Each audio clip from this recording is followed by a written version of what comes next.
அண்மை செய்தியாக பார்த்து வருகிறோம். தனது தாய் அவமதிக்கப்பட்டதாக பிரதமர் மோடி வருத்தம் தெரிவித்திருக்கிறார்.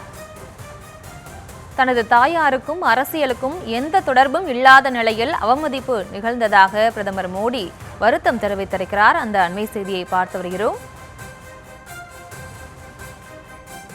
பீகாரில் காங்கிரஸ் நடத்திய வாக்காளர் உரிமை கூட்டத்தில் தனது தாயை அவமதித்து விட்டதாக பிரதமர் மோடி வருத்தம் தெரிவித்திருக்கிறார். மேலும் விவரங்களோடு இணைகிறார் எமது செய்தியாளர் வெங்கட்ரமணன். வணக்கம். மேலும் விவரம். வணக்கம். பீகாரில் காங்கிரஸ் நடத்திய வாக்காளர் உரிமை கூட்டத்தில் தனது தாயை அவமதித்து விட்டனர் என பிரதமர் மோடி அவர்கள் தெரிவித்திருக்கிறார். காங்கிரஸ் மற்றும் ஆர்ஜேடி நடத்திய கூட்டத்தில் தனது தாயை அவமதித்து விட்டதாக பிரதமர் மோடி வருத்தம் தெரிவித்திருக்கிறார். நாட்டில் உள்ள ஒட்டுமொத்த தாய்மார்களையும் அவமதித்து விட்டதாகவும் பிரதமர் வேதனை தெரிவித்திருக்கிறார்.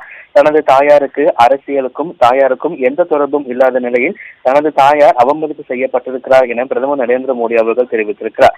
பீகாரில் நடைபெற்ற அந்த வாக்காளர் சிறப்பு திருத்தத்தை கண்டித்து ராகுல் காந்தி தலைமையில ஒரு பேரணி என்பது கடந்த மாதம் 17ஆம் தேதி தொடங்கி நடைபெற்று வரக்கூடிய நிலையில இந்த பேரணியில பிரதமர் தாயார் குறித்து பேசியதாக ஏற்கனவே பாஜக காங்கிரஸ் தொண்டர்களிடையே மோதல் ஏற்பட்டது.